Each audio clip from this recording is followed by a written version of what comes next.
గీత ఏమిటమ్మా? చర్చి పక్కన ఆంజనేయ స్వామి గుడిలో ఇవాళ హరికథ. నేను వెళ్ళొస్తాను. అరే ఎందుకమ్మా? ఆయన అసలే నీ మీద చిరుబురులాడుతున్నారు. నువ్వు అర్ధరాత్రి వస్తే వారు కోపడతారేమో. నా కర్మగాలి అల్లుడికి భయపడాల్సిన రోజులు వచ్చాయి. ఆహా, నేను వినేది రామాయణం. నేను వెళ్ళి తీరాలి.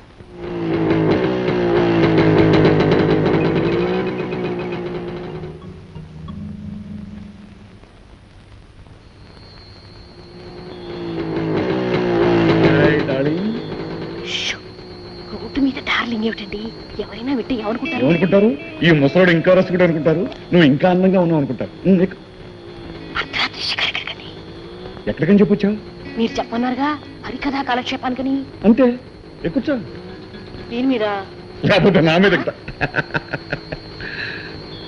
జాగ్రత్త, నడుమట్టుకో. నాకు సిగ్గండి. సిగ్గా? సరే సరే, కింద పడి ఏ కాలు చేయి ఇరిగిపోతే అప్పుడు సిగ్గు వదిలిపోతుంది. పట్టుకో.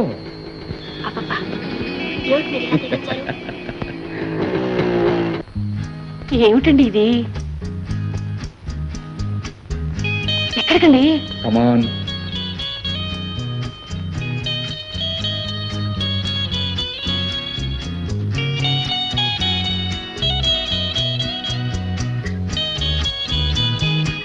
ఇప్పుడు ఈ హోటల్ రూమ్ ఎందుకండి?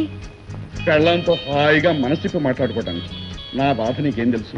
మన ఇంట్లో మాట్లాడుకున్నావంటే నీ కొడుకు చూస్తాడేమోనని భయం, వాళ్ళింట్లో మాట్లాడుకున్నావంటే నీ కూతురు చూస్తుందేమోనని భయం. అందుకని ఎవరికైనా తెలిస్తే ఏమనుకుంటారండి? అనుకున్న వాళ్ళ అదృష్టం నీకెంత నువ్వు కదా. ఇంత ఆలస్యంగా తీసుకొచ్చి దింపుతున్నారు. ఇప్పుడు వాళ్ళు అడుగుతున్నాను, ఏం చెప్పంటారు? నువ్వు పురాణ కాలక్షేపంగా చెప్పావు కదా, రామాయణం అమోఘంగా ఉందని చెప్పు. దశరథుడు పియో మొర్రో అంటూ ఏడుస్తున్నాడు, పిల్లలుగానే దమ్ములేక. రేపో ఎల్లుండో రాముడు పుట్టాడని చెప్పు, సరిపోతుంది. వెళ్ళండి. అలాగే. ఏమండి, కొంచెం చూసి జాగ్రత్తగా వెళ్ళండి. మిమ్మల్ని